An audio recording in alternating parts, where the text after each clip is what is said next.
Import purchase in busy. इस presentation के माध्यम से हम बिजी में इम्पोर्ट परचेजेस की एंट्री के बारे में जानेंगे। इम्पोर्ट परचेजेस यानी कि आउटसाइड इंडियन टेरिटरी यदि आपने कुछ गुड्स परचेज करे हैं तो उस पे जो IGST चार्ज करना है या कोई फ्रेट एंड फॉरवर्डिंग चार्जेस हैं, क्लियरिंग चार्जेस हैं, शिपिंग चार्जेस हैं, कस्टम ड्यूटी आपने पे करी है, तो उन सब का ट्रीटमेंट कैसे होगा बिजी में, कौन कौन से अकाउंट्स आपको क्रिएट करने पड़ेंगे, इस सब के बारे में हम डिटेल्स में जानेंगे। सबसे पहले इंपोर्ट परचेज में हम परचेज टाइप्स क्रिएट करेंगे।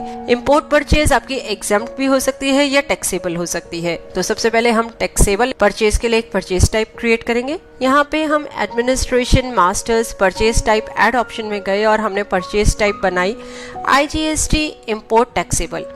इसमें हमने टैक्सेशन टाइप लिया टैक्सेबल एंड रीजन में इंटरस्टेट लेके import normal, that is this purchase type will be used for normal import. आप इसे मल्टी टैक्स रेट भी ले सकते हैं, यानी कि एक ही बिल में अलग अलग टैक्स रेट की आइटम्स आपने इंपोर्ट करी है।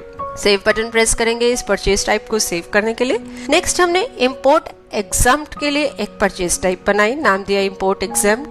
टैक्सेशन टाइप हमने लिया एग्जम्प्ट, दैट इज कि इसमें कोई टैक्स चार्ज नहीं होना। कुछ एक आइटम्स ऐसी हैं जो एग्जम्प्ट हैं इंपोर्ट में भी। इंटरस्टेट रीजन लिया और हमने बताया import normal. Save button press किया इस परचेज टाइप को सेव करने के लिए। इसके बाद नेक्स्ट हम बिल सन्ड्रीज क्रिएट करेंगे। सबसे पहले हमने बिल सन्ड्री क्रिएट करी है कस्टम ड्यूटी के लिए। कस्टम ड्यूटी जो आप पे करेंगे उसके लिए हमने बिल सन्ड्री क्रिएट करी है। Affects cost of good in purchase, कि कस्टम ड्यूटी का जो अमाउंट है वो आपकी कॉस्ट ऑफ गुड्स को अफेक्ट करेगा परचेज में या नहीं। हमने येस किया कि जो भी कॉस्ट ऑफ गुड्स है, आइटम की जो कॉस्टिंग है उसमें कस्टम ड्यूटी ऐड होगी। उसके बाद बताया अकाउंटिंग को ये जो है बिल सन्ड्री इम्पैक्ट करेगी। अकाउंटिंग पार्ट को हमने कहा no. Affect accounting in purchase, no. इस बिल सन्ड्री को हमने एक नॉन इम्पैक्ट बिल सन्ड्री बनाया है, यानी कि अकाउंटिंग पे इसका कोई इफेक्ट नहीं है, ओनली ये जो हमारे कॉस्ट ऑफ गुड्स है उसको इंक्रीज करेगी। नेक्स्ट हमने IGST इंपोर्ट नाम से एक बिल सन्ड्री बनाई, जो भी आप IGST चार्ज करेंगे। इसका बिल सन्ड्री नेचर हमने लिया IGST। हमने पहले भी बताया था कि जब आप परचेज कर रहे हैं तो IGST आप चार्ज करेंगे, यदि वो आइटम्स एग्जम्प्ट नहीं है तो हमने IGST इंपोर्ट नाम से बिल सन्ड्री बनाई। Affect cost of good in purchase, no किया कि कॉस्ट ऑफ गुड्स को ये इंक्रीज नहीं करेगा। उसके बाद हम आए अकाउंटिंग इन परचेज, कि क्या ये अकाउंटिंग को अफेक्ट करेगी bill sundry. Yes, affect accounting. Adjust in purchase amount, आप परचेज अमाउंट में इसको एडजस्ट करना चाहते हैं, नो। वी हैव स्पेसिफाइड कि ये जो है IGST इनपुट अकाउंट हेड को अफेक्ट करेगी। उसके बाद एडजस्ट इन पार्टी अमाउंट, की पार्टी अमाउंट को अफेक्ट करना है, नो। यहाँ पे हमने लिया IGST paid against import. IGST paid against import एक हमारा करंट एसेट अकाउंट हमने बना के रखा है। आप यहाँ पे क्रिएट कर सकते हैं इस अकाउंट को करंट एसेट ग्रुप के अंदर, और जब आप परचेज करेंगे तो ये अकाउंट क्रेडिट होगा और पेमेंट के टाइम पे ये डेबिट होगा, ये तो अल्टीमेटली ये अकाउंट नलिफाई हो जाएगा। इसके बाद नेक्स्ट हमने बिल सन्ड्री क्रिएट करी freight charges, clearing, shipping charges के लिए, जिसका कि नाम हमने अदर्स दिया और ब्रैकेट में स्पेसिफाई कर दिया। Affect cost of good in purchase, कि क्या ये कॉस्ट ऑफ गुड को अफेक्ट करेगी। यस, ये जो है चार्जेस हमारे कॉस्ट ऑफ गुड्स को इंक्रीज करेंगे। Affect accounting, no. अकाउंटिंग का इस पे कोई इम्पैक्ट, नॉन इम्पैक्ट हमने क्रिएट करी है, कॉस्ट ऑफ गुड्स को सिर्फ इंक्रीज करेगी ये वाली बिल सन्ड्री। नेक्स्ट हम एक अकाउंट क्रिएट कर रहे हैं इंपोर्ट परचेज के नाम से। सन्ड्री क्रेडिटर्स ग्रुप के अंदर ये अकाउंट हमने क्रिएट किया है, जिसमें हमने मल्टी करेंसी को एनेबल किया है। बेसिकली यदि आप जब भी आप परचेज कर रहे हैं तो फॉरेन करेंसी में होगा, जैसे डॉलर, यूरो, तो उसके लिए आप पहले ही एक जर्नल वाउचर पोस्ट कर सकते हैं और इस अकाउंट को आप वहाँ पे यूज करेंगे ताकि वो मल्टी करेंसी में उस अमाउंट को सेटल करने के लिए। इससे ये बेनिफिट होगा कि परचेज जो आप कर रहे हैं उसमें आप इस पार्टी को यूज कर सकते हैं नॉर्मल INR में, फिर आप वैल्यूज बता सकते हैं। तो यहाँ पे देखिए हम ट्रांजेक्शन्स में जर्नल वाउचर में गए, हमने वाउचर सीरीज बताई, डेट बताई, GST नेचर लिया नॉट एप्लीकेबल, और मल्टी करेंसी विंडो अपीयर हुई जिसमें हमने बताया कि डॉलर बताया और डॉलर का रेट बताया। इंपोर्ट परचेज पार्टी को हमने डेबिट किया $6,875.49 से, और जो पार्टी है जिससे कि आप परचेज करेंगे गैलिबो थाईलैंड कंपनी को, उसको $6,875.49 से जो है आपने क्रेडिट कर दिया। तो बॉटम में आप देख सकते हैं 4,39,000 समथिंग जो है आपका अमाउंट आ रहा है INR से। इससे ये हुआ जेवी से ये पार्टी का जो अमाउंट है हमने इंपोर्ट परचेज में सेटल कर दिया है। अब जो हम परचेज वाउचर एंटर करेंगे वो हम नॉर्मल INR INR में एंटर कर सकते हैं और वहाँ पे गैलीवो पार्टी ना लेके हम इंपोर्ट परचेज पार्टी को यूज करेंगे।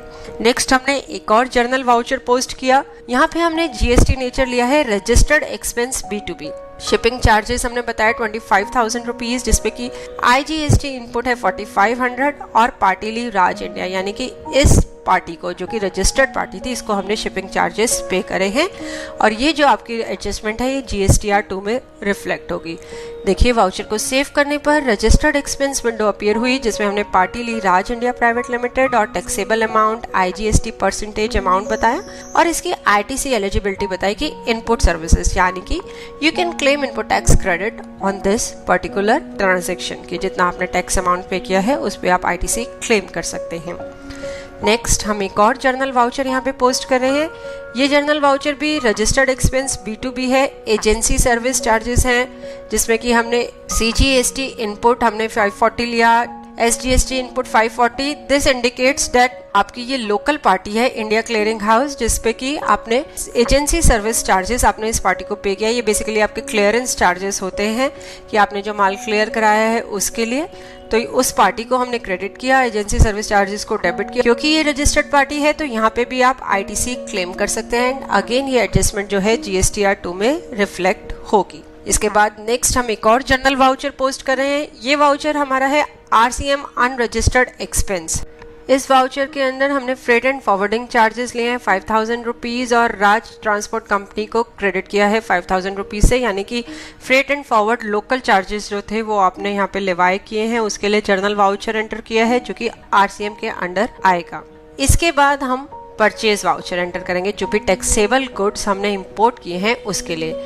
यहाँ पे हमने परचेज टाइप सिलेक्ट करी IGST इम्पोर्ट टैक्सेबल। आपको ध्यान होगा प्रेजेंटेशन के शुरू में हमने ये परचेज टाइप क्रिएट करी थी। पार्टी हमने ली इम्पोर्ट परचेज। हमने इस पार्टी के लिए एक JV एंटर किया था जिसमें कि गैलीवो थाईलैंड कंपनी के अमाउंट को इस पार्टी के साथ सेटल किया था। तो अब देखिए मल्टी करेंसी विंडो में यहाँ पे हमने रुपीज ही लिया है। इसके बाद हमने आइटम सिलेक्ट करी, आइटम को मॉडिफाई मोड में खोल के देखा तो देखिए इसकी टैक्स कैटेगरी जो है 18% स्पेसिफाइड है। प्राइस बताया। नेक्स्ट आइटम हमने सिलेक्ट करी। ये आइटम मॉडिफाई मोड में यदि हम ओपन करके देखते हैं तो इसकी टैक्स कैटेगरी 12% स्पेसिफाइड है, यानी कि दोनों ही आइटम्स अलग अलग रेट पे टैक्सेबल हैं। इसके बाद आप यहाँ पे देख सकते हैं 4,39,000 रुपीज टोटल हमने यहाँ पे आइटम्स की कॉस्ट बताई है। इंपोर्ट परचेज पार्टी को आपको ध्यान हो तो हमने जर्नल वाउचर भी इतने ही अमाउंट के लिए एंटर किया था। बेसिकली जब डॉलर से कन्वर्ट हुआ था रुपीज में तो यही अमाउंट था। कस्टम ड्यूटी हमने यहाँ पे बताई 60,000 रुपीज कस्टम ड्यूटी चार्ज हुई है। Next IGST import at 18% and IGST import at 12%। 18% और 12% पे हमने IGST चार्ज किया है। तो आप देख सकते हैं आइटम के अमाउंट में कस्टम ड्यूटी ऐड होके उसके ऊपर IGST जो है वो चार्ज हुआ है। एंड में हमने अदर्स फ्रेट, क्लियरिंग और शिपिंग के लिए एक बिल सन्ड्री अप्लाई की है। आप देख सकते हैं ये जो हमने बिल सन्ड्रीज अप्लाई करी हैं इनमें से किसी ने भी बिल के जो अमाउंट को है वो इंक्रीज नहीं किया। टोटल बिल अमाउंट आपका 4,39,000 ही रहा जितना कि आपका आइटम का अमाउंट था, क्योंकि हमने ये non impact bill sundries create करी थी। इसके बाद हम डिस्प्ले में अकाउंट बुक में डे बुक में यदि देखते हैं तो यहाँ पे देखिए एंट्रीज आपको नजर आ रही हैं। परचेज वाउचर आपका IGST इनपुट और IGST पेड अगेंस्ट इम्पोर्ट जो है आपके जो अकाउंट्स हैं वो यूज हुए। अब हम एक और परचेज का वाउचर एंटर करेंगे एग्जम्प्ट आइटम्स के लिए। यहाँ पे हमने परचेज टाइप ली IGST import exempt, party select करी इम्पोर्ट परचेजेस, रुपीस में INR में हम ये वाउचर एंटर कर रहे हैं। आइटम हमने सिलेक्ट करी। हम ये एज्यूम कर रहे हैं कि दिस टाइम ये आइटम्स जो हैं हमारी एग्जेम्प्ट है अंडर स्पेशल कंडीशंस, तो इसमें हम IGST जो है बिल में चार्ज नहीं करेंगे। कस्टम ड्यूटी जो आपकी चार्ज हुई है वो आप बताएंगे 60,000 रुपीज़ यहाँ पे हमने स्पेसिफाई करी। Other charges, freight, clearing, shipping charges वो आपने बताए। इसमें भी देखिए बिल का जो अमाउंट है वो उतना ही रहा, वो इंक्रीज नहीं हुआ क्योंकि ये दोनों ही हमारी नॉन इम्पैक्ट बिल सन्ड्रीज हैं। इसके बाद हम एक पेमेंट वाउचर एंटर करेंगे। GST नेचर लिया not applicable non GST। Custom duty account को हमने डेबिट किया। IGST paid against import account को डेबिट किया। आपको ध्यान हो परचेज के टाइम पे ये जो अकाउंट है हमारा क्रेडिट हुआ था, यहाँ पे हम इसे डेबिट कर रहे हैं। अल्टीमेटली ये अकाउंट नलिफाई हो जाएगा और स्टेट बैंक ऑफ इंडिया को हमने क्रेडिट कर दिया उतने अमाउंट से, यानी कि जो भी कस्टम ड्यूटी और IGST आपने गवर्नमेंट को पे करा है उसके लिए हमने ये पेमेंट वाउचर एंटर किया है। इसके बाद हम डिस्प्ले में जीएसटी रिपोर्ट्स में यदि जाते हैं तो जीएसटीआर रिटर्न्स, जीएसटीआर 2 हम व्यू करते हैं। तो जुलाई मंथ के लिए हमने ये रिपोर्ट व्यू करी। 5A import of goods, capital goods from overseas section हमने सिलेक्ट किया। तो आप स्क्रीन पे देख सकते हैं जो भी आपकी एंट्रीज थी। देखिए इंपोर्ट परचेज जो आपकी टैक्सेबल थी वो बिजी ने शो कर दी। एक 12% पे आइटम आपकी टैक्सेबल थी, एक 18% पे। इसमें invoice value, integrated tax value, ये सब आप स्क्रीन पे देख सकते हैं। इंटीग्रेटेड टैक्स अवेलेबल हमने बताया था, आईटीसी आप इस पे क्लेम कर सकते हैं। तो इस तरीके से जीएसटीआर 2 में ये एंट्री आपकी रिफ्लेक्ट हो रही है। होप इस प्रेजेंटेशन को देखने के बाद आप इजीली इंपोर्ट परचेजेस की एंट्री बिजी में एंटर कर पाएंगे। देखने के लिए धन्यवाद और वीडियोस के लिए हमारे YouTube चैनल पर सब्सक्राइब करें।